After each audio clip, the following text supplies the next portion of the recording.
You know, what I love to do is, and it always touches my heart, I always want to find the entrepreneur, but I don't actively pursue it. Sometimes it just shows up at the front door for me. And, you know, I'm in a part of New Jersey. Some people call it Central Jersey. I'll call it the Jersey Shore area because I grew up in Bayonne. And as a result of that, I'm around a lot of people that have means and money and success materialistically. But every once in a while, you'll meet somebody that makes a difference in the community at a level that you can't even calculate what that may look like 50 or 100 years later. And over the summer, and the person I'm about to introduce, I've known him from a distance, I'd say for the last 10 years. We share a common love, which is basketball. But the thing that's most interesting to me about as I began to cultivate a relationship this summer was the impact on the community locally through basketball and through being able to create a culture of inclusion. And I'm not talking about everybody wins a trophy, because time has to be put in to be part of an inclusionary environment. But I'm talking more about the desire to have people part of something bigger than themselves that are long felt after the game of basketball. It's not just about basketball winning games and state championships and county championships, although that is a good measurement. It's what happens with these kids afterwards. So today, without any further ado, I want to introduce Coach Shempy. Hey, Coach, how you doing? Mr. Gill, how are you, sir?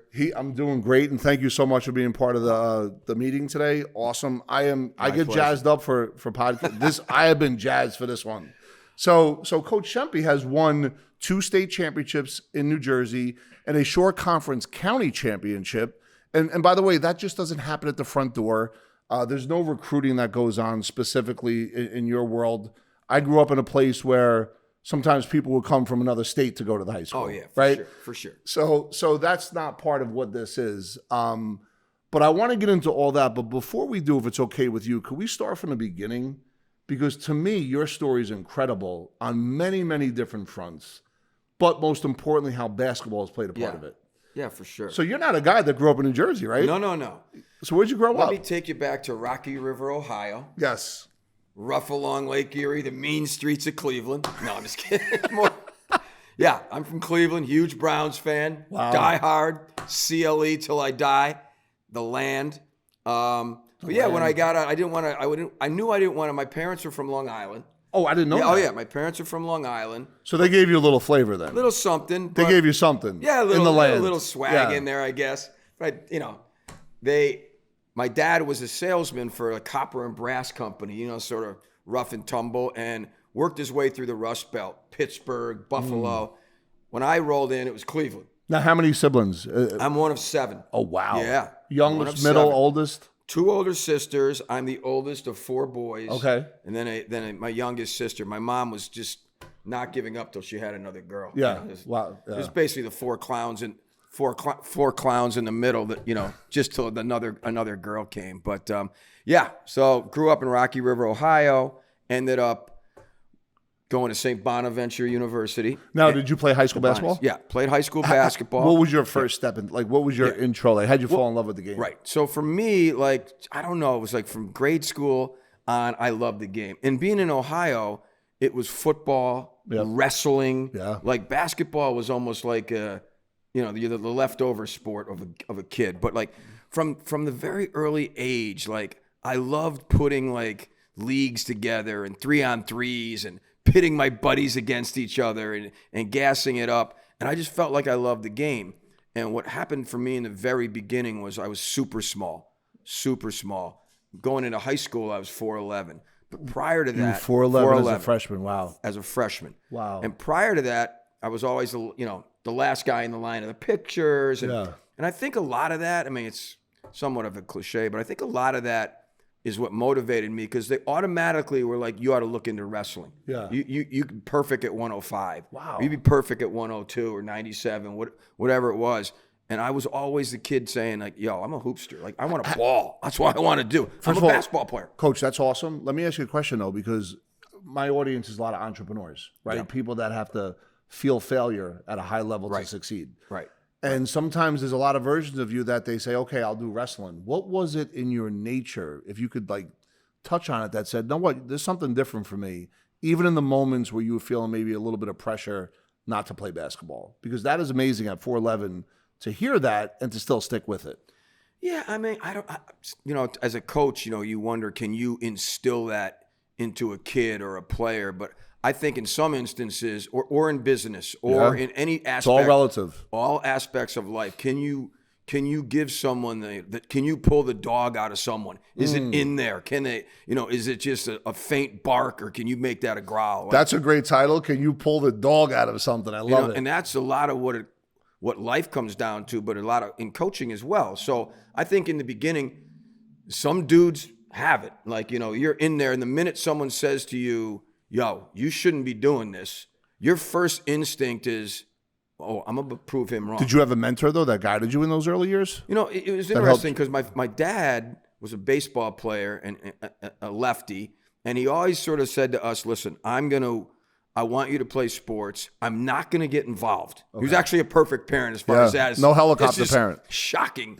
But and in my neighborhood, I had I had a couple of twins that were a little older than me and a few other people. So, that's one thing I miss about around here in certain areas where you live is like our teachers a lot were the older kids in the neighborhood. Yes, like, absolutely. I don't want Shempy, and then 3 years later, oh, I'll take him. Yeah. It wasn't like, oh, he don't feel bad, he's last pick. It was like you had motivational tenets that you used to be like, yo, hard knocks. How am I going to survive the street? Yeah. How am I, listen, this not like I was, growing up, in a brutal streets at all. No, but just to get picked on a team, like that's feeling you're either going to get picked or you're not. And there's a feeling that goes with that. So I do think there was some sort of right from the get-go a Napoleon-esque type vibe where it was like, the size of the fight and the dog, not the dog in the fight. Yeah. So fast forward a bunch of years, 30 years later, that's literally what I built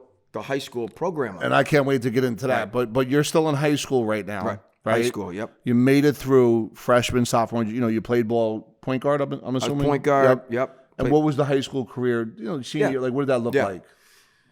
High school career was decent. I was by no means, lighting the world on fire. I think I was honorable mention all conference, something along those lines.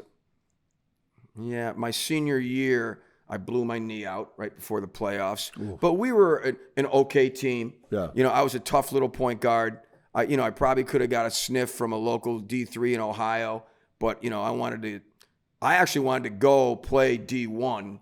I thought I was good enough when I got healthy, and then that was one of the first punches in the face. Yeah. When I got there, I realized, all right, I went to the tryouts, and I realized that looking around at these D1 guys and stuff, and I'm like, you know what, I'm gonna ball out in intramurals. Yep. I'm gonna kill it, and hello, Mr. Budweiser. It's like let's have some fun, develop some relationships, but I always loved hoops. Yeah. So all throughout my 4 years at college, I ran the intramural programs. Wow. I ran the tournaments. I got involved in announcing. I got involved in radio. And basketball was the theme that ran through all of my stuff. And even though you're not playing on a D1 team, you can become that guy. Coach Massimino used to always say to me, I don't care what your bubble is. Inside of that bubble, you have to make it count. And I used to say, like, I was like a big shot on Wall Street or whatever, and now I'm coaching a 5th grade team. And within that bubble, that was all we cared about in that moment. That's right. Like, whether we won or lost as a group, that was our bubble. That was our moment. And I tried to sort of take that in my life and stop worrying about, like, you're not on a huge trading desk, or you're not running the New York Knicks. Whatever you're in, that's the real deal right there, especially for those dudes around you. Yeah. That pack around you in those moments, like, how it is. Yeah. In those moments, those dudes, you're their world, and they're yours. Because I know I'm gonna go home and be miserable for 2 days because of that. Yeah. So because I let them down. Yeah. Well, Coach, first of all, thank you so much. And I love, for anybody out there, just check this out. If you're going to be in the space of building a business, building a culture, what I heard Coach Shempy just talk about in college at St. Bonaventure's, he didn't just play in the intramural league, he ran it, which requires leadership, executive leadership. You're coordinating schedules. You got a time block every entrepreneur out there, if you're time blocking and if you're waking up with a purpose every day, if you understand what your why is, why you're showing up every single day, it doesn't become work, it becomes easy, right? So I heard a little bit about Coach Massimino. I just heard Wall Street. And as this journey continued, you're in St. Bonnie's 4 years, you graduate. What happens next? Yeah.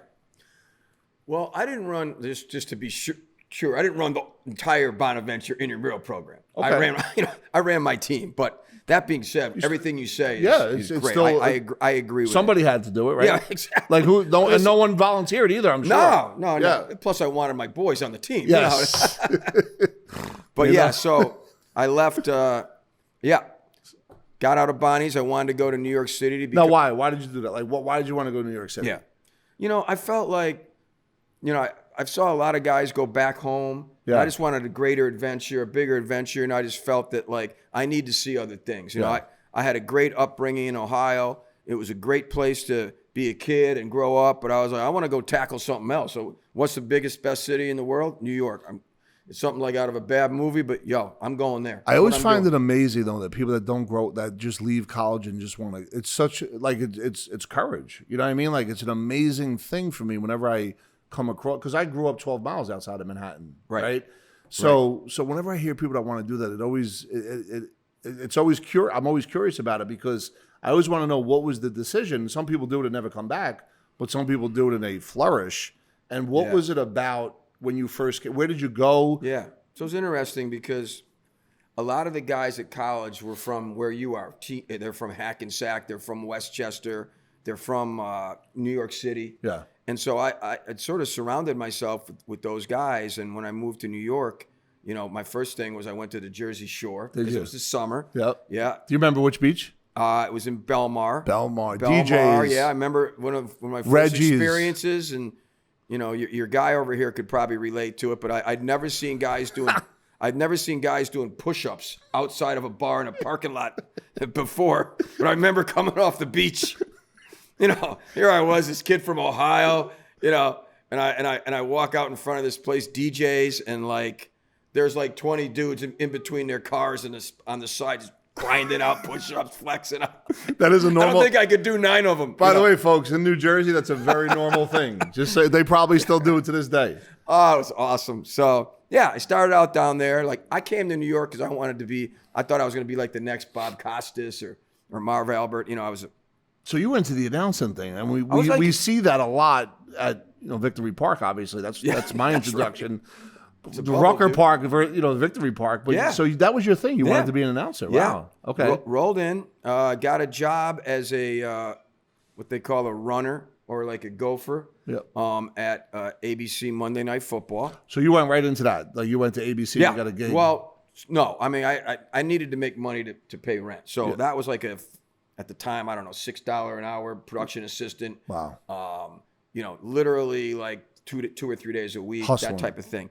Yeah, of course, when I talked to my boys back home, I was running the entire operation, the production truck, Storytelling is the key to success, yes. Me and Kurt Gowdy or whoever, I think it was Keith Jackson was involved back then. It was like, hey, Shempy. Meanwhile, they had no idea who I was. Tell that kid to get me a Coke, whatever.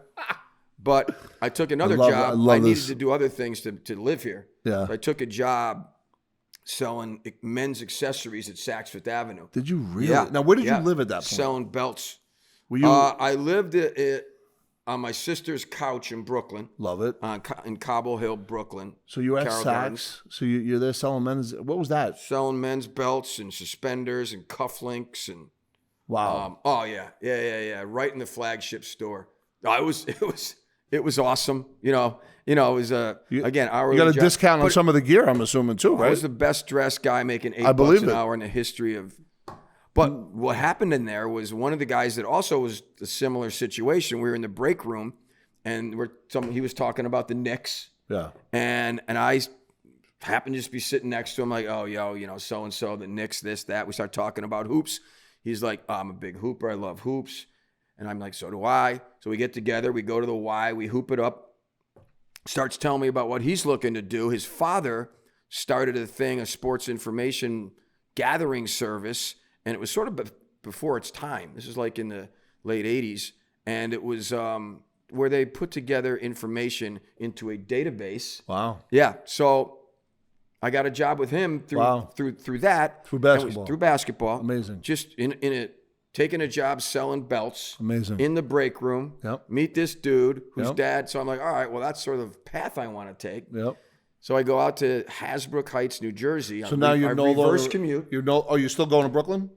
Yeah, I was living Okay. in Brooklyn. Got it. Okay. So I go out there and we're doing that, inputting data. And it's amazing.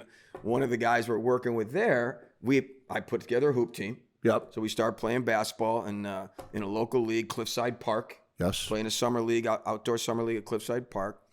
And one of the guys is like, you know what? I got a job on Wall Street, and we have a basketball team. We're gonna put a team together. Can I freeze for a second? Incredible story so far. Thank you so much. So wait, let me get this straight. Grew up in Ohio. There was a love of basketball. Yep. And as a result of that, what began to happen, goes to St. Bonaventure's, doing some announcing. And by the way, folks, remember, one of the key to successes in business and entrepreneurship is influence. If you could, and now listen, there's good influences and bad influence. If you influence with integrity and genuinely care about people, what begins to happen, it looks like there's coincidences, but when you look back, you could start connecting the dots. I'm not sure what's going to happen next, but what I'm hearing is, okay, I was getting sodas for Keith Jackson. I was selling men's clothes or accessories, got into a conversation about basketball with somebody I was working with. We started hooping it up. Now, all of a sudden, I'm reverse commuting. And by the way, that's a big deal in this area. Reverse commuting from New York to New Jersey in a summer league. Now I'm getting a job on Wall Street because of basketball. Yeah. And exactly. influence. Yeah, I feel like as far as that's concerned, too, is that if you put yourself, when you look back at it, Yep. if you realize you put yourself in situations and were open to, being a good guy or a good gal where you're like, you know what, I'm just going to sit down right here and see what this dude's all about. Oftentimes you're like, all right, I don't want to do that. I'm not going to be there. I'm going to, like, I find when I look back is when you open yourself up, oftentimes doors open that you didn't even expect. And, you got to be able to disseminate which ones to walk through, but you're going to walk through some wrong ones. Yeah. You have to. You got to be able to close those and figure out which ones are. Excellent But point. yeah, so anyway. Excellent point. Yeah. I love that. Anyway, So you got this gig on Wall Street? yeah, a guy, buddy of mine has a job at it's like a muni bond shop. And I was an English major. So We'll talk about the educational system real fast, everybody. English major, sports announcer, communications major. organizer, selling men's clothes, and now he's got a job on Wall Street on a muni desk. Go ahead. Very interesting. Yeah, it was interesting, and I was more of a info gatherer, junior analyst type position. I wasn't on any Gordon Gekko on a trading desk, but at the time, and again, the process started to repeat itself, and through basketball, we were in the New York Urban League. And I began to develop relationships in this firm, and I developed a softball team. And it's unbelievable how no matter the biggest guy in the firm or the smallest guy in the firm, you can find common ground. And a lot of it through me was sports. And which sports led to, a little sidebar of that. I brought my brother on as an intern, and he was at the University of Maryland at the time. And we went out to a place called Mingles after a softball game in Central Park. He meets this girl named Shane, who he's now married to, and he runs all of Fitch Rating Agency. Wow. It's all happened off a softball game, Wow. off a move from Hasbrook Heights to basketball to softball to incredible. It's crazy. Yeah, it's just it's when incredible. you look back, and everyone has these stories, but like it's hoops for me has had a thread all the way through the fabric of my life that is really, to this day, is you're living your best life, no doubt about it. Doing my thing because of it. Yeah, incredible. Muni, so you're on Wall Street, and it lasts for a time to eventually you retire. You're fortunate enough to retire at a very young age. I'm right? on Wall Street, do my thing. At that spot for a while. My dad suddenly passes away and we were very close, and I felt like I needed something different, and I'll never forget this. I was at the New York Health and Racket Club. They have this teeny little court. Yep. And I actually had taken like a leave of absence, and I just went back over there, and I'm shooting around in the basket, just sweating, just trying to fight through some stuff. Yep. And this guy comes in, hey, you want to play one-on-one or something? He was calling me Quigs. Now, my nickname isn't Quigs. It's not remotely. I never heard that. Yeah. So I'm like, all right. Can I call you Quigs from now? Yeah, Quigs, yeah. I end up meeting the real Quigs, and we're best friends, and we're trading partners. And anyway, long story short, I get talking to this guy. We hoop it up over the next couple of weeks, and he is a partner at a small hedge fund. Uh-oh. So I leave, I go out to California for a couple months, try to get my head straight. I come back. Now, were you married with kids at this point? No, Just so I understand. I was single. Okay, got it. All right. I quit that other job, Yep. take whatever I had, leave the muni side, Yep. jump to the equity side Yep. with this guy who was calling me Quigs, who I just met a month ago. I just needed something different. Wow. And then 5 years later, You retire. I moved on. And you live your best. So you retire, right? Yeah. Retire. I Retire from Wall Street. I yeah. transitioned. Transition from Wall Street. Yeah. Or at this point, was it California or was it back on Wall Street? No. Yeah, I was only out Training. there yeah. Got it. Okay. So 5 years later, you're, let's use the word fortunate enough from a standpoint of the measurement of dollars, are able to retire. Yeah. Right? Yep. So with that being said, now some folk, not retire, transition to do what you I guess doing right now. Was there a gap between the day you transitioned out of that office or out of that job until when you came down to this area? Yeah. Okay, Yeah. that space, what did that look like? Yeah, so, this is right around 9/11. Yep. When this was all going on. I felt there was some shifting and whatnot. And then at that stage I had gotten married. Yep. And What's your wife's name? her name is Shelly. It's in her quick little story, like, I'm from Ohio, she's from Trinidad, and we met at the Osprey in Manasquan. The Osprey. Yeah. I had some of the greatest. You can't make Coach, it up. you know I don't drink anymore, but there was a time I did. Poster on the wall. may have. Do not serve this guy. Yeah. They retired my seat. The Osprey was one of the best times I had though with the Jersey Shore. You just brought that back to me. Oh, wow. Classic, right? Yeah, unbelievable. Yeah. So you meet her Meet in her Jersey there, Shore. hang out. Is she from Jersey? I know you said No, Trinidad. she's Trinidad, the Bronx. She Okay. didn't move. She didn't Got move to the States until she was 19 to go to NYU. Oh wow. And then don't see her again. Here we go. Coming back from the McBurney. Was it the McBurney? One of the going up to play hoops. That sounds crazy, but I'm on the 4 train. This is a year later. Wow. I see her coming off the 4 train. I had blown the whole situation off. We went out once, Jersey Shore, like whatever. She's coming off the train. Yeah. And I'm like, holy cow, like I forgot about, like, you're in the city. Yeah. So I step in front of her and I'm like, hey, yo, remember? She goes, you had your chance, and kept walking. I thought to myself, whoa, like, I love that. 4 months later, I'm at a place called Rascals on 22nd. I'm familiar. City. Yep. I see her again. She's on at the bar or something with a guy. So I wait. Yeah. She goes to the ladies' room. I go over. I said, listen, I blew it last time. I just something in me. And I'm like, I need to make it up. I said, we're going to go to a Knicks game next week, Celtics, blah, blah, blah. She goes, I don't know. I said, just give me one shot. Yeah. So the guy leaves. She stays. The rest is history. There we Now, are you still working in New York at this particular point? Like, had you made that retirement move yet? Yeah. No. Okay, so this Still was working. during that. Still lived there. Okay, got it. Still lived there. Lived in a great little spot over by Peach Tavern on Gramercy Park. There's a theme of pubs runs through my Understood. my Irish veins. So then got married up in Maine. Then transitioned to New Jersey. I had heard about Rumson from a few of my buddies. So you moved right down there. I went and Was this from Jack or other? No, other guys. We have a comment. Okay. It's funny, like with Jack. Yeah.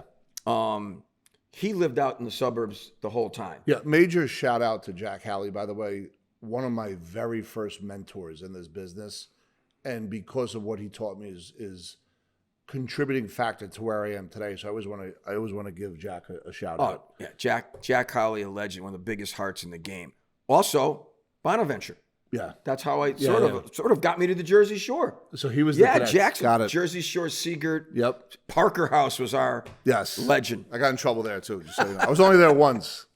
Yeah. So make a long story short, that what happened was. So you're moving to Jersey. You're moving to Rumson. Going to Rumson, but while I was still at the hedge fund, I was a member at the Downtown Athletic Club. So you're taking a boat back and forth at this point? No. Okay. No. That was before I moved. Got it. But this is sort of what led me on the path, because I had met some guys that were coaching basketball at Hofstra, and they had been assistants with Rowley, like Pecora and Jay Wright and those guys. Got it. Okay. And Rowley was at Cleveland State. So Rolly Massimino, for any young folks, just so you understand, was the coach of Villanova, was part of one of the biggest NCAA tournament history shockers in 1985. Yep. When Villanova beat Georgetown, they shot 73% from the field, I believe, 90 from the second half. Yep.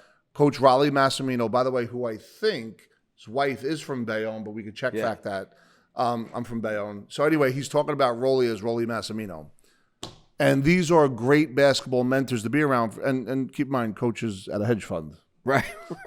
Well, so I got to meet Coach Mass, and, being from Cleveland, he's Cleveland State. And I began to really realize, I was coaching the Downtown Athletic Club. We had a lot of D1 guys, and I started coaching them, and we were doing like an athletes in action So thing. this is your first step into coaching? Yeah, other than real coaching. Got it. Yeah. And I wouldn't even call that real, but yes, I had I had 8 D1 guys, and we would travel around and play like schools in exhibition games. Okay. It used to be called like athletes in action. So we did that 2 or 3 spots, and it really sparked in me like, I'm not a player anymore. Yep. And I just love the camaraderie. I love that is something you would get on a trading desk too. I love the energy. I got your back. We're ride or die together. Like, as you go, we go. Like, I loved all that. And so I began to think to myself, like, my next chapter in life has to include this. This is what I have to do to make myself and everyone around me happy. And that's the path I began. I get to feel fulfilled. Like, and that's sort of how I started to look at it. Like, I had a daughter, and another thing that I said to myself was, I'm never missing a game. Like, I saw, so many guys that are like, oh, I'm out in LA or Vegas or wherever I'm going for 2 weeks. Oh yeah, my kid had his first hit. Oh, they sent me a video. Like, I get that. I'm not, and I get it. Dude's got to work. Yep. But I don't want to. I'm that guy. I understand that. Yep. And fast forward to 4 months ago, like, we got this, brutal news that my daughter, who's a junior at Princeton, had an MRI and had a brain tumor. Like, and thankfully, hopefully she's on the road to recovery. But like, in those dark moments when I'm how did you deal with uncertainty in those 4 months? Yeah, in those moments, there was, there's a lot of like, let me put it on me. I've lived a life, but you go back and forth, and I saw the strength and spirit that she was, exhibiting, and she was putting things out, and she was saying things that I've been saying to her for all these years about over games and stuff. Yeah. And she was using that in a real life. Doesn't get more real than that scenario. Wow. And that just made me proud. And I just felt like sometimes you get a firm affirmation on, like, sometimes you do make some good decisions. And the fact that, like, maybe I couldn't have, jets or whatever guys have, but for the last 18 years, I never missed a game for this kid. And thank God you know what I'm saying? Which I think is a lot better than the headache of a jet. Yeah. Not that I ever had that anyway. Maybe, you can wish. So yeah, Coach, that was sort of the transition up. Dude, thank you for sharing that. And obviously prayers and good news came, as I understand, in January. So far, so good. Knock on wood, all day, every day, one day at a time. Yep.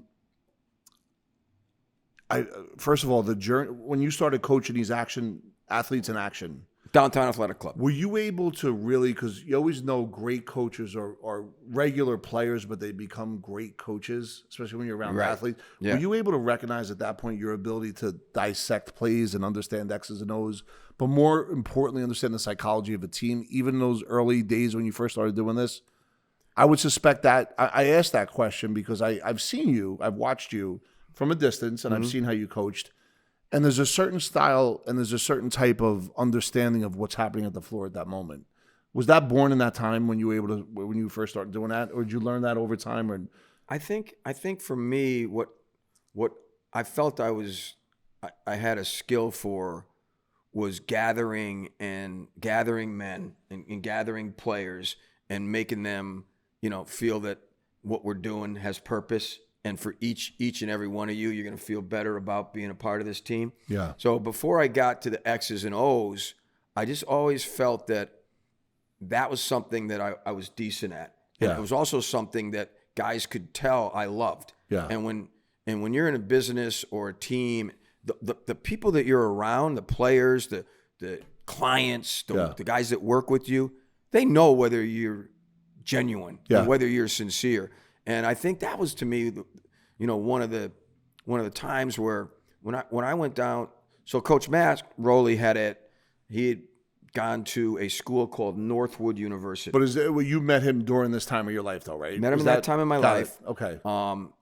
I had it was 2006 now, and I had spent 4 or 5 years sort of figuring out some of my next moves, and I ended up becoming a mentor and a good friend to Randy Foy, who had come out of Villanova and didn't have any. His parents had both been murdered, and the coaches wanted me to talk to him and make sure people weren't trying to take advantage of him.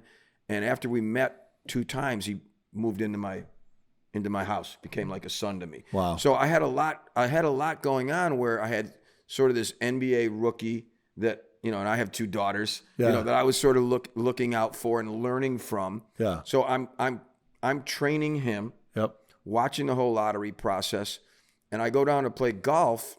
But you're training him in a game of life too, though, right? Like that's I was, that's the mentors. I was sort of the male figure in his life because he was no longer at Villanova. Yeah. So now he had moved on to, going to work his way into the NBA. He was a lottery pick. And folks, just so everybody knows, the pressure of somebody that coach is describing, where there's no people around him that could protect him from the avalanche of money that was about to come his way at that particular time. I can't express how important that was, because you get really 2 chances in the NBA. You get your first contract and then your second contract, but you got to worry about, the 90% go bankrupt after they're. I was the guy that said no to everybody. I love that. I was the guy that said I didn't know that. I love that. That's tremendous. I was the guy that said no to everybody. And I knew I loved the kid because literally within a week he said, we knew where he was getting drafted. Yeah. When you get drafted in the NBA, your money is set for 4 years. Yeah. It's guaranteed. You're making X as the 3rd pick, X as the 14th pick.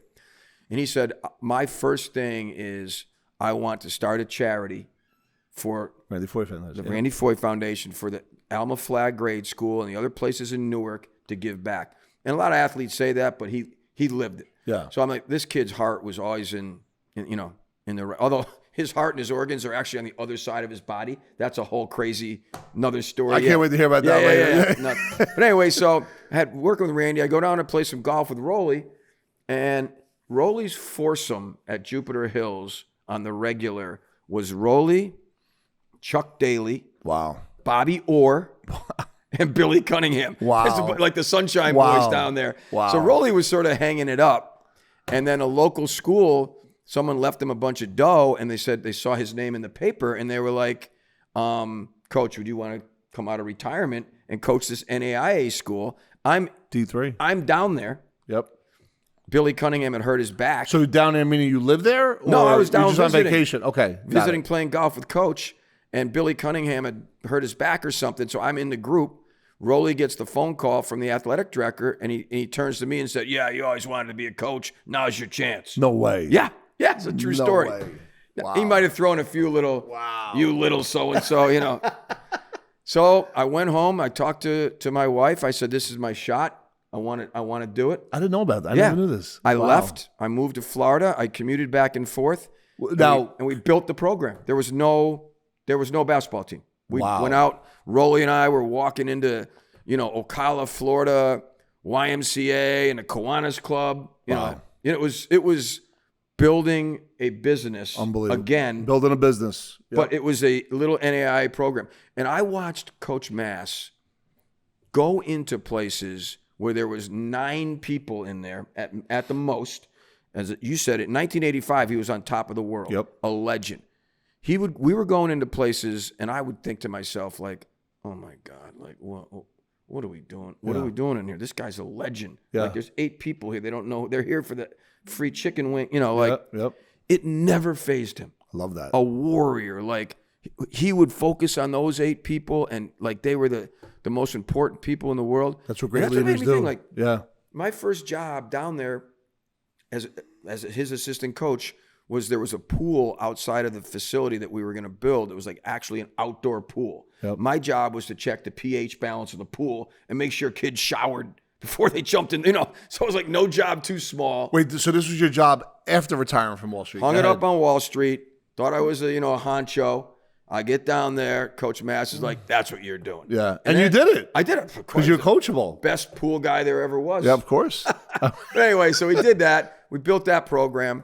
And I came home and How many years? Like, was it 1 year, two? 2 years. Okay, got it. Built it, did a season, had another daughter. But you Family got did to- not want to move to Florida. You got to watch him coach, though. I watched You everything. watched everything. Watched the X's and O's, watched how he handled players. You know, he would let me do some stuff in the beginning. I worked my way up to the point where I could run a practice. Yep. You know, because, he was at the point where he was like, not all the energy, but an amazing amount of energy. And he would be, one of my jobs early in games was to let him know when Chuck Daly and Billy Cunningham snuck out of the game because they wanted to go have a few pops. So he'd like 8 minutes into the. So they were all here during they're this at the whole games. time? Wow. They're at the games. That must have been like you must have been enjoying. Oh, my God. Dude, it was insane. That's like I was legends, insane. like generational I'm walking legends. around, Chuck Daly showing me his shoe collection. I'm golfing with him. Like, you can't even tell these stories. That was Jordan's favorite coach, right? Chuck Daly from the Olympics? Legend. Yeah. Chuck D. Wow. Not even the 2-time Detroit Pistons, but yeah. So it'd be like 8:31 mark of the first half. I'd look up. Chuck would be sneaking out behind the bleachers to leave. I'd go to the rollie. Chuck just left. That son of a... Did they know you would tell them? Yeah. Later on, yeah. That was one of my main jobs. It was insane. So, yeah. So I did that. I come home. In the summer, I'm training Foy Boy. And now he's been in the league 3 years. And we had like Blake Griffin and all these other guys coming through. It was really exciting. And Rumson job open. And the Rumson High School job open. Did they actually reach out to you knowing who you were? Yeah. Or- So I had made it a point during the winter, the prior 2 winters, to go to the Rumson basketball games. Okay. Even though I didn't have sons, I wanted to go see what it was all about and think that maybe in the summer I can get some of these guys to rebound for Randy, give them a little thrill. Got it. So I started, working my way into the Rumson basketball community from a perspective of we have the Randy Foy Foundation. Yep. And I want the Rumson community to be involved. So I figured if I can get Rumson kids involved with the newer kids, we'll bring the newer kids out for the camps. Yep. And then I'll have the Rumson kids and them, they can, see each other's worlds and we can start to develop. And this is all before you were the coach. You were already thinking like that. Before I was the coach. Yep. So that job opened up and the athletic director and I talked and he was like, would you be interested? And I'm like, yeah. I said, let me look at my basketball career trajectory. Started out NBA, went college. Now I'm going to go high school. There's a grade school job waiting for me in 5 years. So, and that's sort of how it happened. So I needed. So wait, stop. This is really important to me. Yeah. So you get the job. Get the job. Right away, you're going into Shempy mode where the organization, the executive decision making, and I guess this is the part where you knew the importance of developing the culture in the town of Rumson from the kids from kindergarten on. Was that your mindset at that point? Yeah. Yeah. Did you already know the outcome? No. Yeah. No, I didn't know the outcome, but I basically when I came in, I said I'd been around for a year, just sort of watching and got to know the coach a little, nice guy, and then all I heard from everyone in the area, and not being from here, Nope. That's That's an amazing thing, folks. There's no politics involved. No. I want to stress that. No ins and outs. Don't have any sons in the program. Doesn't owe anybody any favors. Don't owe anybody anything. And I was like, people were saying to me, basketball people, like, a lot of the kids that are good in these towns go to the private schools or they go to a prep school or the local, parochial or whatever it is. And these schools at that point had a tradition of championships. Yeah. Yeah. So to be able to overcome that must have been a challenge. Right. There was like these school of, there's 2 or 3 big schools here that this one wins all the football. This one wins all the basketball. Yeah. They send kids here and there. And my first thing was like, Cleveland rules. This is what we're going to do. We're going to play tough. We're going to play hard, scrappy. I don't care what kind of house you live in. I don't care what kind of car you have. I don't care about anything other than we're going to fight for each other. We're going to take charges, and anyone that walks off that court's going to be like, yo, those guys play hard. That's all I care about. Yeah. That being said, if you want to be involved in us going forward in our culture, you cannot be a kid that's going to go to those other schools. Yeah. You have to believe in your hometown. And if you want to play for me and be in your hometown and build something special and be involved with all the things that we're going to do. Including summer league, right? Right. So I developed the summer league, which was... Meaning anyone that lived in the town of Rumson. Yeah. Or Fairhaven. If they went to a school that wasn't Rumson, they would have a challenge to be able to partake in this. Right. In the beginning. In this environment that you created. Right. Yes. There was this beautiful park on the water. And when I drove by it, I used to love Rucker Park, which is the famous basketball park up in Harlem, where all the legends played. Even when I was growing up in Cleveland, I remember reading about Rucker Park, Earl the Goat, Manigault, all these legends, Herein the helicopter. Yeah. Yep. So I was like enamored and intrigued. You used to get, I don't even remember what it's, Spin Mag, Hoop Magazine, whatever they were back there. You get it monthly and get it and read it. Can I share a thought for them? Yeah, sure. Go ahead. Rucker Park, just so everybody knows, and we're going to kind of dive into this in a second, there would be people with microphones commenting on the game as the game was being played, except they were on the court commenting on the game as it was being played. That's right. With thousands of people on the court. Yeah, right up on them. So great.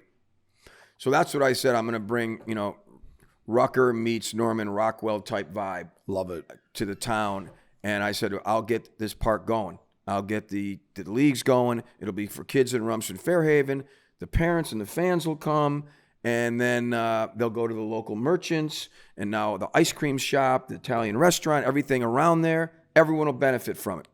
And by the way, this is every Friday and Saturday night in the summertime. Well, we started Thursdays. Okay. It was Thursday Night Lights. Got it. Thursday Night Lights. Thursday Night Lights was the name of it. And, it happened. And then what happened was I initially started it with college and pro guys on Thursday Night Lights. Wow. Yeah. Okay. And, I sort of try to get them in there. And I realized that, when I let the younger kids play before it, that's when the families and the crowds came. So I morphed it into the Development League and Thursday Night Lights, where it's 7th, 8th, 9th, and 10th.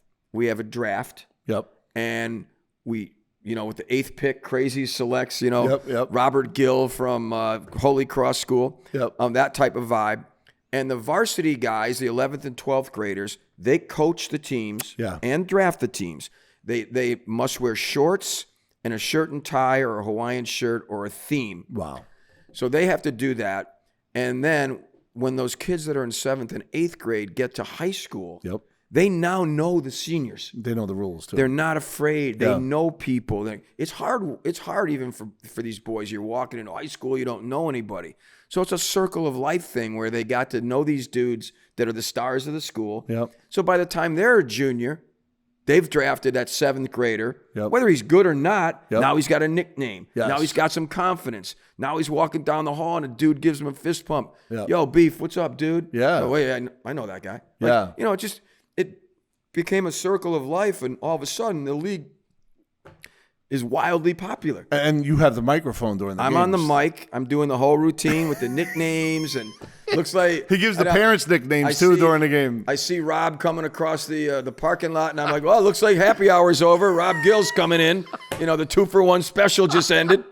Or the law firm Gill. Not you. I know you don't drink, but most other guys, But the law firm, you say the Gill brother, Gill. Oh, Gill, yeah. I forget Dean's last. Big Scarpa? Dean. Yeah. Scarpa. Gill and Scarpa. Yeah, so I have a lot of fun on the mic. But I think that people love that. So what happens is it makes it familial. Yeah, it makes it hometownish. That's what I love about Rumson and these, a lot of these other towns. I want to feel like you're part of the community. You're home. You're on the water. Wherever you are, you want that vibe that it's And what's happened is, like, I have people now, we've been doing it 10 years. People come back and say, there's a swing set there. And there's like non-basketball related stuff where it became a platform where, like, oh, I had my first kiss over there. Or like my grandfather got to see, his son play. Yeah. And then he passed away. Didn't get to see him play in high school, but we'll never forget. Memories. You're creating memories. Oh my God. It's like, and this translates to wins in the fourth quarter, by the way, because what genuinely happens is the culture that's being created. Let's not forget, you're an excellent coach that gets victories, and you're probably pound for pound, right? I mean, if you think about what you're describing, at least in my opinion, I don't have a measurement, so I can't, validate it mathematically, but I would suspect that what you've created, there's a measurement over here in the amount of wins. And to take it a step further, I'm also going to go out on a limb and say that I believe you get the most out of your kids that could possibly be getting out of kids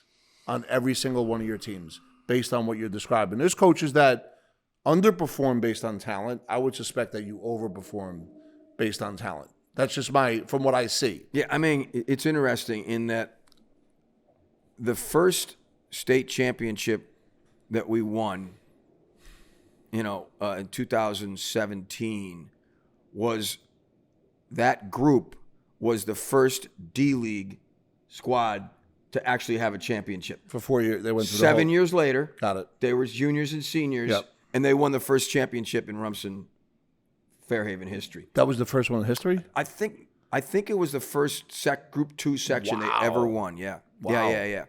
I think back in the 70s might have been a Group 1. Some legends back then, but it had been definitely the first one in 30, 40 years. Incredible. So that group. Yeah. And what it also does is I know them all the way through. Yep. And they know me. Yes. In this day and age where the portal and everyone's transferring 9 schools and grass is always greener, it's like we know that, like, from 7 years on, from you've been in 6th grade, 5th grade. Now we have the Believe League, which is 3rd, 4th, 5th, and 6th. Wow. That was named after Jack Velkamp, who was my manager, who's a little person. He's a twin. Yep. He's small, and his brother's 6'2". They're twins. Wow. So he became my manager. My first year at Rumson, I had a kid named Kevin Pookie Alter. This relates back to my being small. Did you give him the nickname Pookie? No, he had the nickname before me.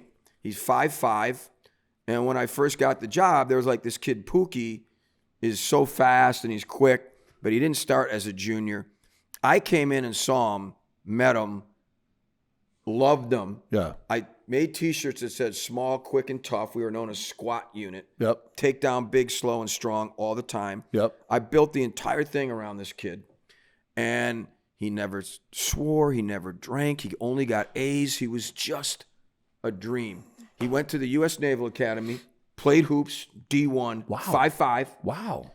Went out to Miramar, the whole Navy SEAL thing. Now he's in Thailand. He's going to be like an ambassador for the. He's still. He's a podcast. That's an amazing story. Kevin Pookie Alter. Yeah. So the entire Rumson program, I walked into this guy. Anyway, so Jack Velkamp, the little guy, sees this 5'5" kid and inspires him. Yep. He's a dwarf and inspires him. The mom brings him and his brother to the program. I make him the manager. The pictures are unbelievable, like, because he couldn't get to the top of the Gatorade cooler. So he would fill it. He would hand it to his brother. Yep. His brother would stack them. Got it. I mean, the imagery would just bring, Yeah. the teamwork. And this was on our bench. And What years was this? This was like 2012, Got it. 13, Okay. early years. Yep. But Velkamp, Jack, Yep. again, on that team, 6 years later, I start him senior night, and then I play him in the state championship. Wow. With those guys. Wow. So he went from, being a manager. Imagine what that feels like. Oh my God. I think he got like 5 million views on a Wow. video. And, That's amazing. But just a great story. So those basketball created a platform for all those cool stories like Matty Cools. And, Well, yeah. I mean, let's talk about that. Just this will come out maybe another 2 or 4 weeks from now. But talk about Matty Cools. He senior night, right? Yeah. Yeah, that was an awesome video. that was great. Yeah, it was tremendous. Maddie's an autistic guy. Yeah. That when 2018, when we won a championship, everyone stormed the court. Guys run in the locker room with the whole, throw water on the coach and all that.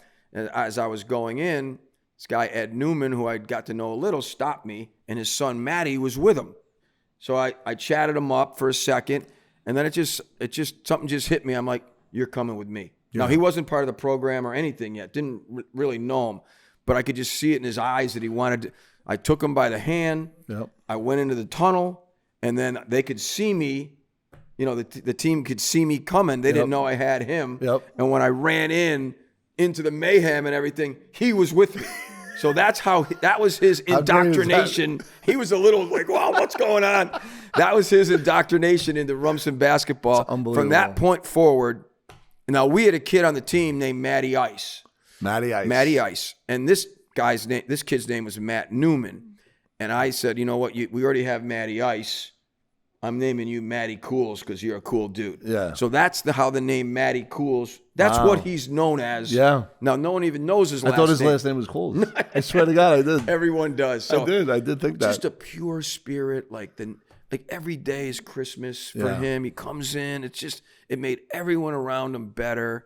And senior night we started him. Amazing. We spent a few days setting up a play for him, and shout out to Coach Devaney at Homedale. They were sort of helping us out with all that, and he hit a bucket senior night, and they stormed the court and got carried off the court, and it's just one of those things that you look at, and you see stuff like that on Sports Center and everything, and they're beautiful stories. But when you live it and you see what it meant to the kid and everyone around him, it's just you'll never forget it.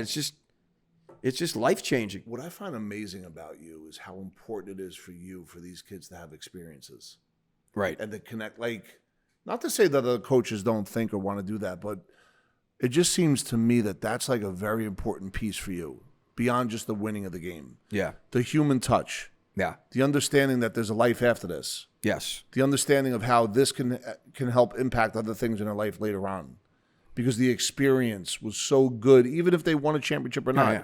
The experience was so good, and you're teaching them how to build teams and build cultures, and they're going to always look back on these moments as, listen, when I was in high school, Coach Shempy used to say this, or Coach Shempy used to do this, or this is what happened when we were, in this other situation, Coach Shempy did all this. And listen, I've had limited experiences with you, but what I could tell is, even in my conversations, as we began to have deeper, meaningful conversations about the joy that we both have about basketball, I could tell that there was something different. But the thing that stood out to me the most, and what I think that I really would like to instill in anybody listening right now, and thank you for listening to the podcast, is what Coach Shempy just took us through, the journey of the importance of really what a culture looks like, how to build a culture. It doesn't show up overnight. It's not something that was given to him. Success leaves clues, and in those clues, success is about genuinely changing people's lives for the better. With integrity, right? Yep. And it's just amazing, what's being developed. And if you want to share a little bit about, the team, what's going on this year, we're playoffs. I don't know when they even start, to be honest with you. But what it looks like and the journey this year while you were dealing with your daughter, because that's a story too. Right. Right. You're dealing with the news with your daughter. Yeah. The season started. You have a team which I think is one of the funniest things in the world. When the other team is shooting foul shots, the kids on the bench are acting like they're sleeping, because it's part of the culture that you build, and because kids sacrifice and they want to be part of a winning program. You do another thing that other people just don't do. Yeah. And you have a team of how many kids are on the team? 26. And these kids, though, 26, but these kids had to show up every day in the summer, right? Yeah. How to show up. There's you're not giving out free candy here. No. It's the culture. Yeah. And nobody would do that.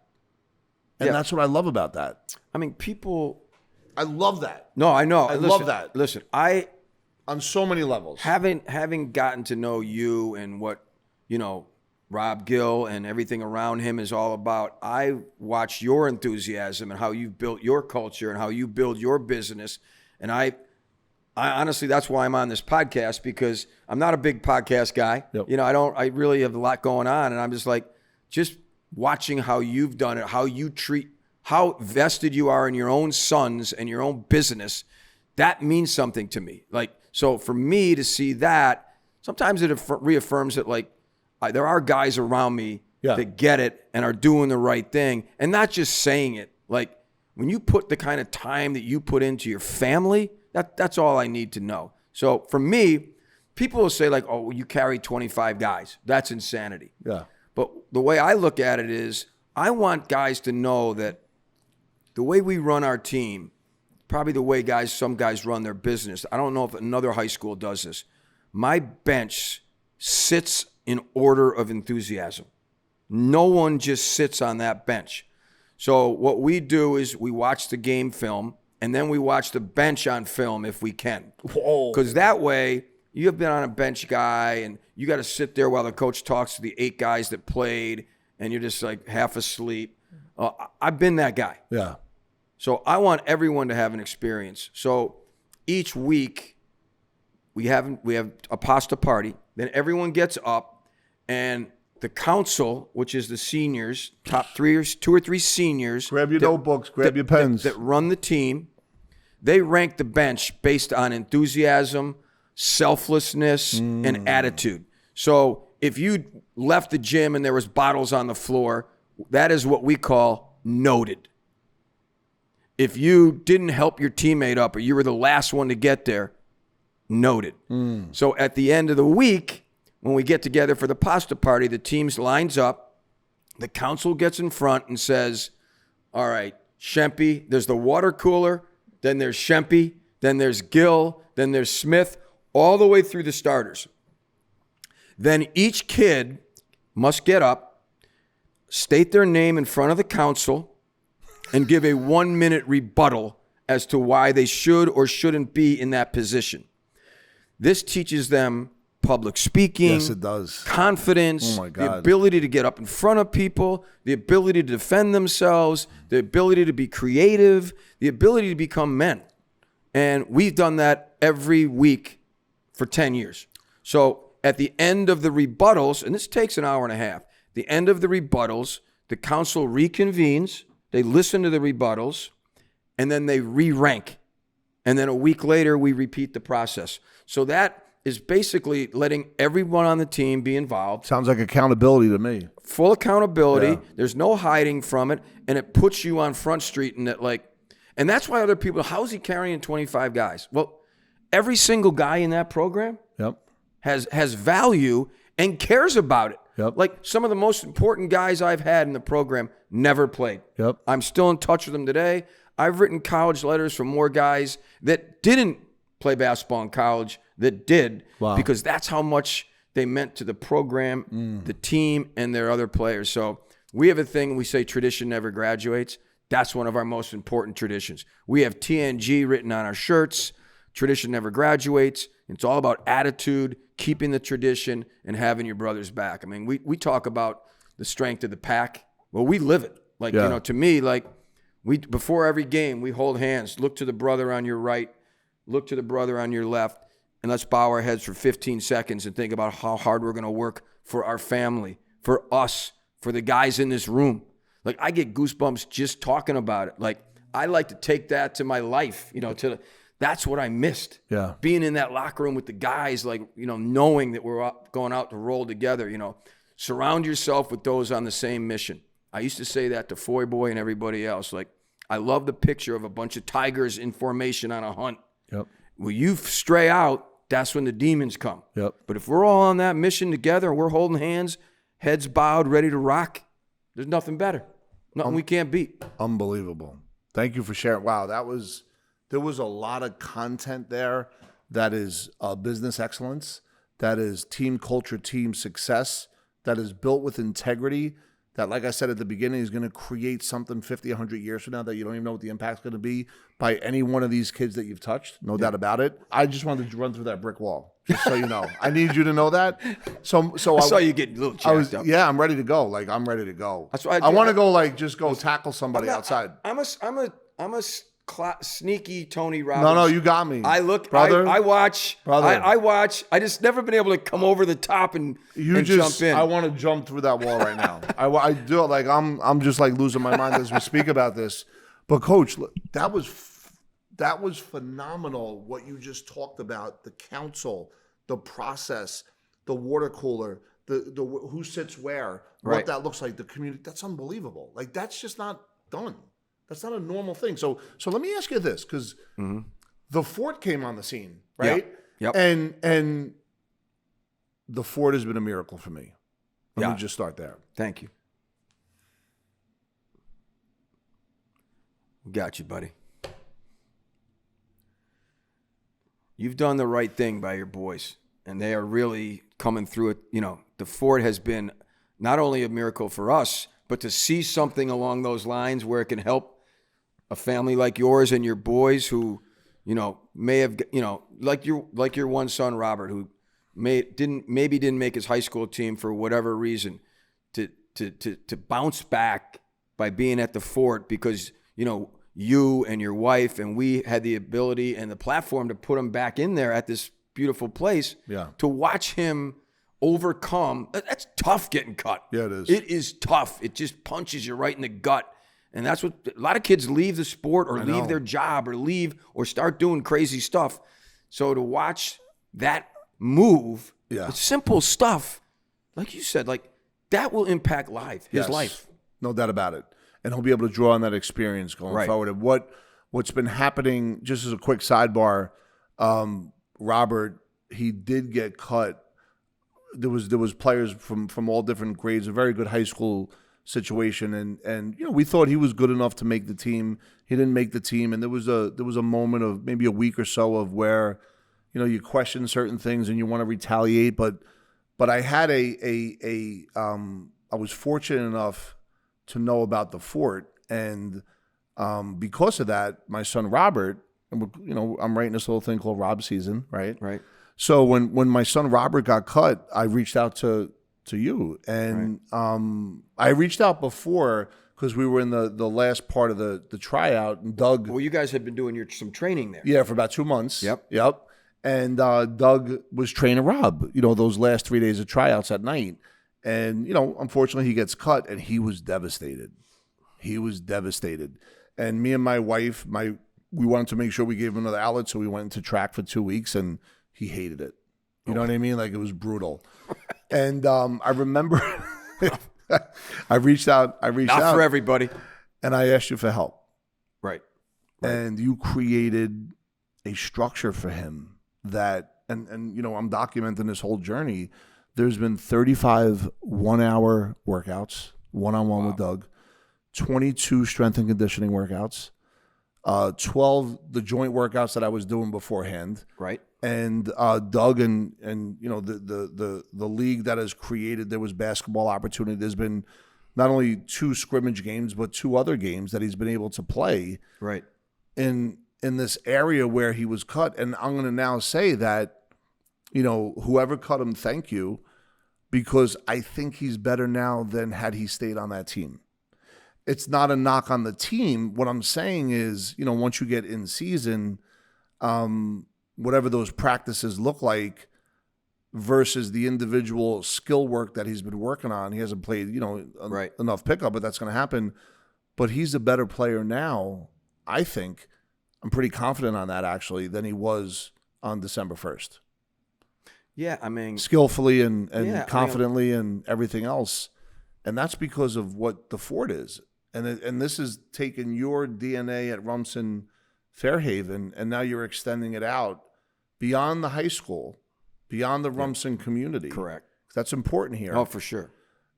In a place called the Fort in Oceanport, which is located, you know, where the military base used to be. Yep. And if you want to share, not only about Rob or anything else that's present in your head, but what the force is going to be for the community, the fort, and what your vision is there. Because I'm sure 3, 4, 5 years when we look back on it, there's going to be a lot of people that know about it. Yeah. Well, the fort was an old military base. Yep. That was the West Point Prep Fitness Center. And 6 years ago, it was brought to my attention, and I had heard so many people in the area say, I'm tired of driving all the way to Neptune or out to Pennsylvania, or there was nowhere in the area where they could play basketball or have a field they could work out or have a combination of both. And so when we got a group of guys and we went in to buy it, we ended up, that was our idea. A place where you could feel you're close enough to home. You could drop your kids there. They could work out. Oh, and by the way, we're attaching a health club. So while they're working out and getting training, you don't have to go find a Starbucks or whatever. You could pop right there and take a yoga class, lift, get a nutrition class, dance, So it was a sort of a one-stop shop vibe that we wanted to do, that we felt the area needed. And at the same time, for me personally, I wanted to develop the same culture and the vibe that we had developed in Rumson Fairhaven and just take it, to the entire shore and the entire county. Like, you're not going to find purple and black and white at the fort. Our colors are blue and white, and I'm Shempy, the guy, the basketball guy at the fort, not the Rumson basketball coach. Yes. But a lot of the things that we do there are some of the things that we've developed that have worked in the past. The culture, the vibe. You walk in there, within 2 seconds, someone, hey, by name, Rob, how's it going? Yeah. One of the things we always did at Rumson at the team holiday party is I would make, I don't care if it was 10 degrees or whatever, snowing, my entire 25 guys line the front door outside. And every parent and fan that walks through there to come in to, do our preseason party thing gets a standing ovation. Because how many times in your life when you're over are you getting a standing O? Love that. So it's like those little touches. Yes. Like, so, people, I can't believe that. Yeah, that's what we do. It feels good. So it's the same vibe I want at the fort, and it's given us an opportunity to start building. So we have that side of it where people can work out, and it's a beautiful health club. Facility's incredible. Not to, but the basketball and the athletic side gives us an opportunity to develop a lot of the same things. And your son Rob actually is a pioneer of what we want to do there, because I know not everyone makes teams.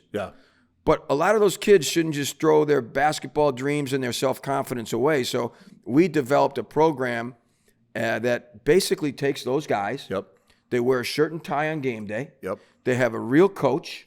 They have a real schedule. Absolutely. And every day it's like, all right, I got out of school. I'm going to go do my practice. I'm going to go do my workout. I have my backpack. I feel confident about it. Absolutely. And it kept me involved. And I'll tell you, Coach said that to me, and I listened to everything. He's like, what he said, when I reached out to him, he created a map for me. And we jumped in and said yes. And I share this for parents out there. Some kids develop later than others. I was the kid that, I started as a senior. I was in Hudson County. First team all county was Bobby Hurley and Terry DeHare. I was, honorable. Legit. I was honorable mention, right? I was able to play Division III basketball for 2 years before I decided that I wanted to lead the world in intramurals, because I decided that partying was more important than basketball at that particular point in my time. Sort of what I meant in my story too, but didn't say it. And, you gave my son a lifeline, right? And that is that's an incredible thing. And I'll talk with Doug, and Doug will be like, yeah, you got to see his body language now. And he's excited. And he just, it's rinse and repeat. He knows every day what he's doing. And he's the one. Yes. And he's the one. Yes. I know you guys talk about that. Absolutely. And he's the one that signed, like we said, all right, listen, if you don't want to do track, if you want this to be created, you got to sign a contract. You know what I mean? He hasn't missed one workout. That's amazing. One workout. That's amazing.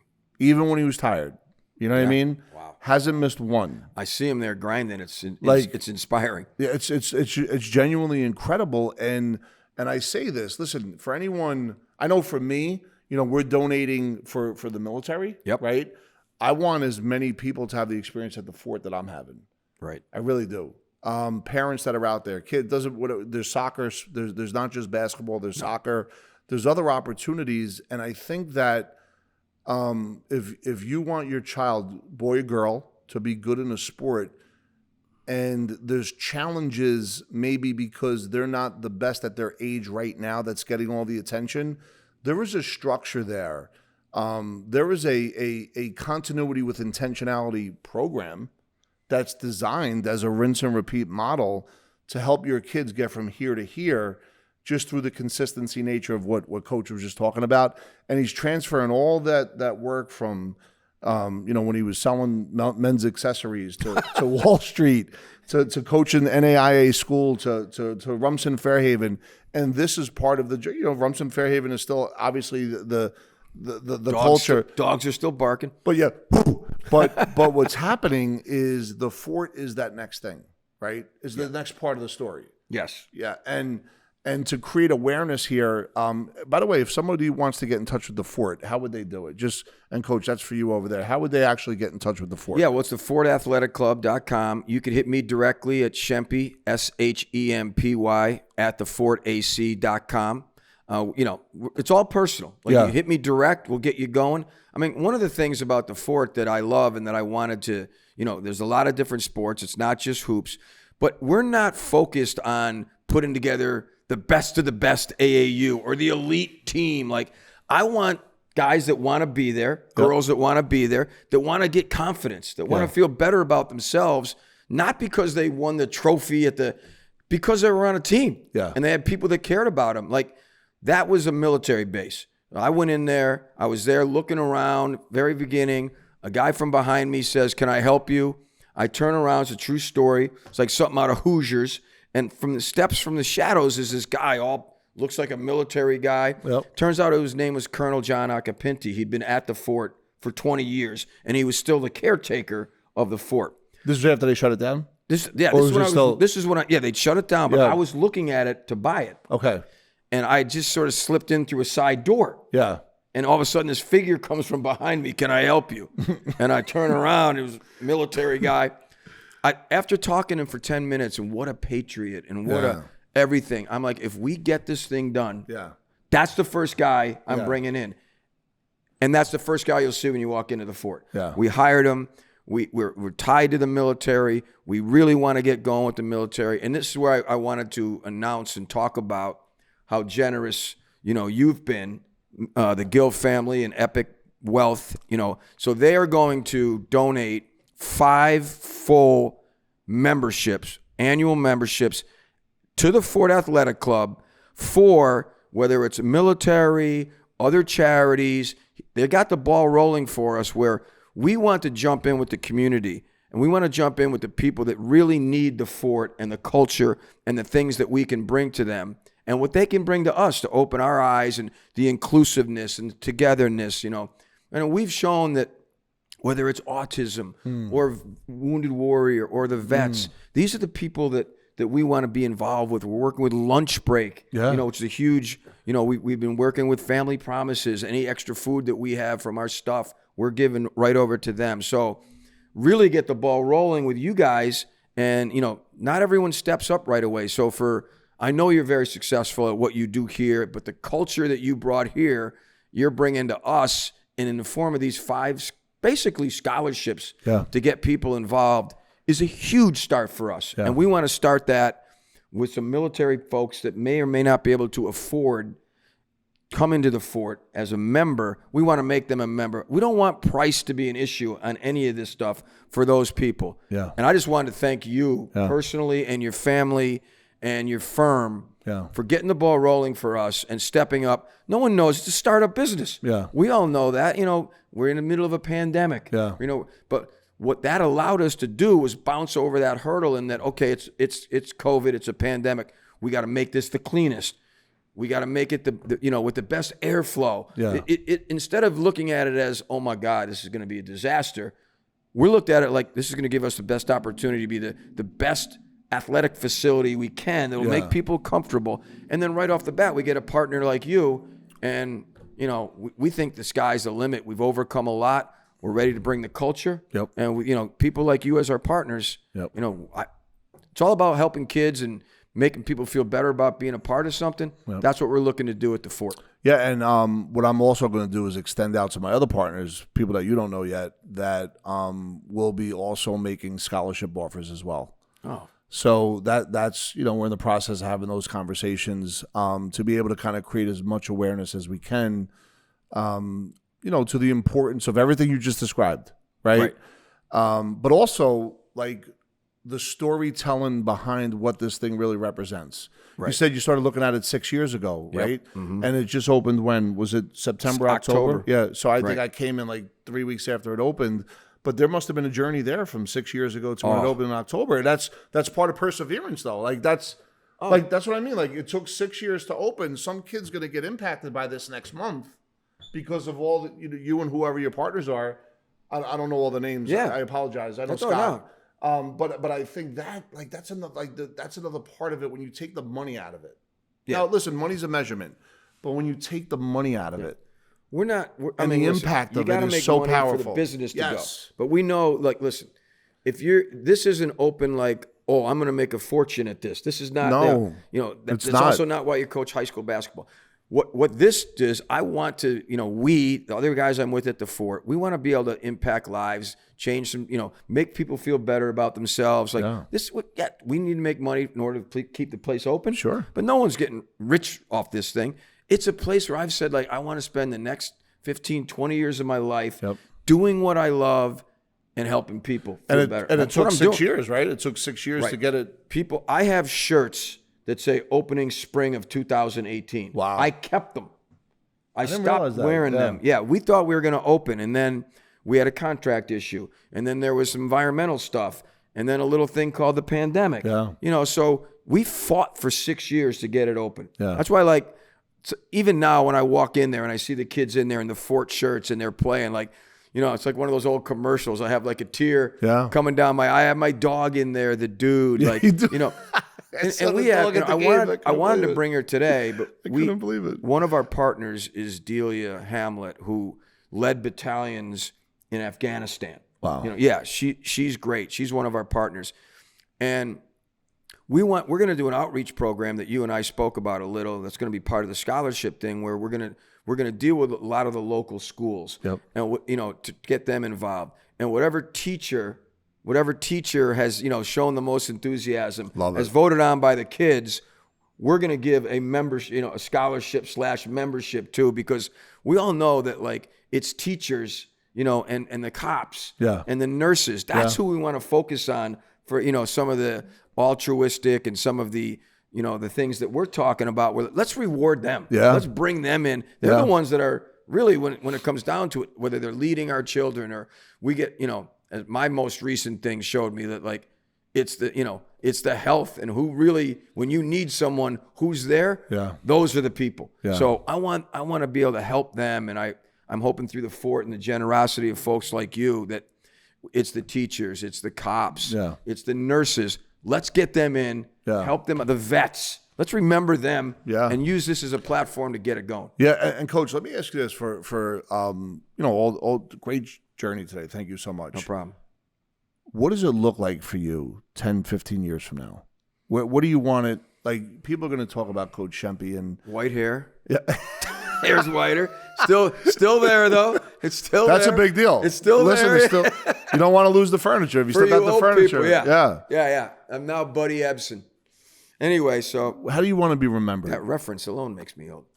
That's a great question.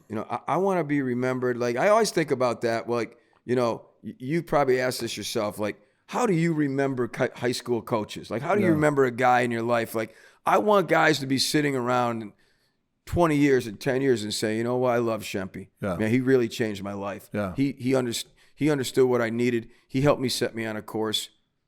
That was a good man. Yeah. And that's why you do what you do every day. That's why I do what I do. I mean, I want to take care of my family, but my own daughters call my basketball program and the Fort like your other family. Like, and that, to me, that's what it's all about. I want to be remembered as a guy that made a difference in their lives. It's that simple. And you and I, last thing, I just want to throw this out there. You and I have a common. I have Sean Hogan, who I grew up with in Bayonne. What's up, Sean? Hoagie. His son plays for you. Yep. His son has gone through, certain challenges with vision and retinitis pigmentosis. Yep. One of my partners has that. There's a connection there that we have with the AFB. I've contributed, money over there. And if you could tell the story real fast, because I think this really kind of, to me, Rob Gill, this is who, if the world could know you, I'd want them to know this story amongst all the other ones, that as he was about to have surgery, he called you, right? And I think that is... He was playing in tremendous summer league and stuff, coming to a couple of camps. He was a young kid. He actually reminded me of the Jerry Maguire kid. That was his first nickname. Remember the bee smell fear with the glasses and stuff? Cute kid. So that's what I thought of Hoagie at the time. And then I got to understand his story. And I think they were in Boston or something for this miracle eye surgery like you're talking about. Yeah. And I was talking to the parents, and, when you're a young kid and there's the local high school coach, it's sort of... So they hit me up, and I called him in his hospital room. Yep. And we chatted it up. You're gonna get through this, and the whole routine, and pumped him up a little. And the kid had so much courage, And I vowed to myself, and I told the kid, "You're gonna get through this, and you will always be a part of the Rumson basketball program. I don't care, no matter what happens. You will be in this program." And here we are. He's a senior. Did he have senior night? Played on senior night. Yep. Introduced him.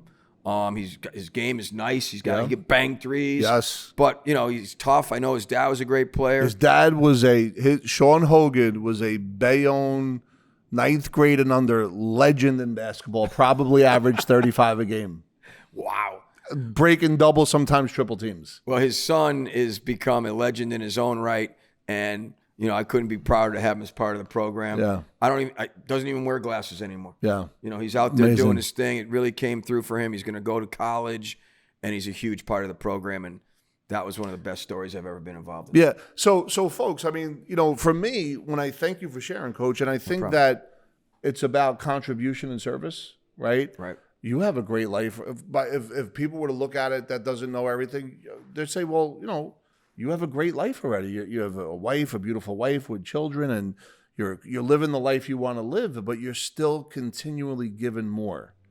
And I think that I always like to share that for any kind of business owner, entrepreneur that really wants to truly have impact and, make people's lives better through their service and integrity and contribution.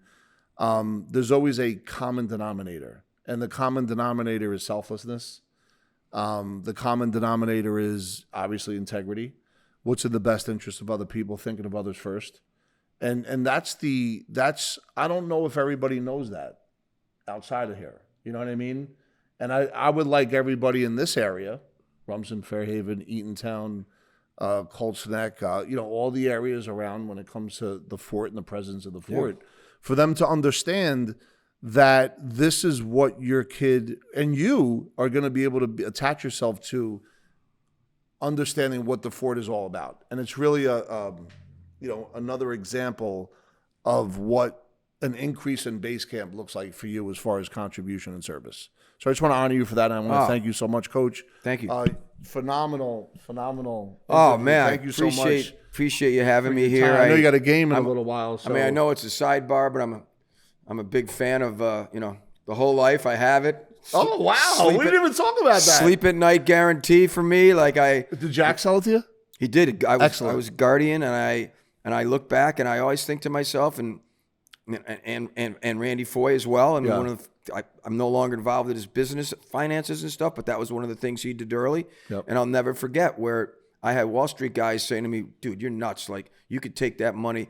Guess what? I would have spent that money. Yeah. In my opinion. I know you guys have advanced metrics and LOCs and all that stuff, but I feel like for me personally, I forgot about that. I know that, and this is the way a lot of guys think, believe it or not. Yeah. If it ever went completely south, you're taken care of and your family is. So I'm a believer. Yeah. I forgot that Jack took you through that process. That's right. And he always speaks so highly of you. He knows we're hanging out, and so a couple of North Jersey rough and tumble guys who did well. Yeah. Proud of you guys. Thank you. I really appreciate that. And obviously, insurance as a turbocharger. Right. We use it as a multiplier factor where you get uninterrupted interest to be able to put money into other investment opportunities. By the way, for me, part of my business growth was using the cash value inside my policies to kind of get this up and running. You know, so now because of the social media, as you know, we have a social media presence, and there's a monetization in that space for all the folks that are out there. We use that as a way to kind of create the banking strategy that you just talked about. Yeah, exactly right.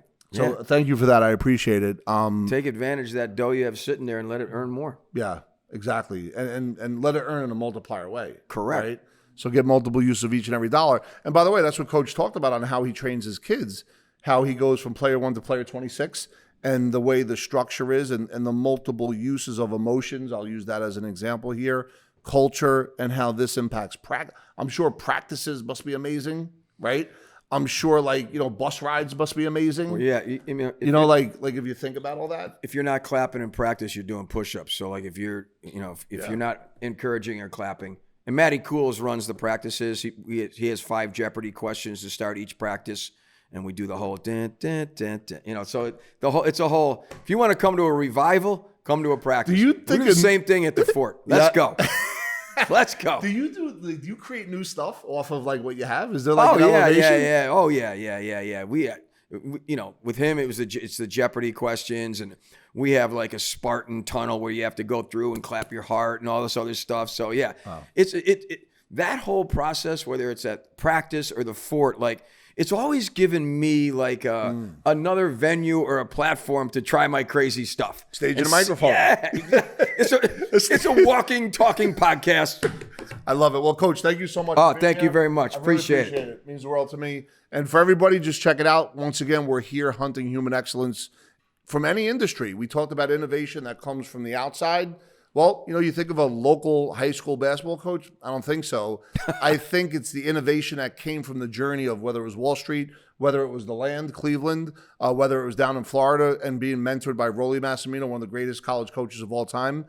It's just all present there, mentoring NBA basketball players and taking that mindset and having an impact on all these kids that run through his program. Thank you so much. Awesome time. Let's go, baby. See you at the fort. Big game tonight. Yo, let's get them.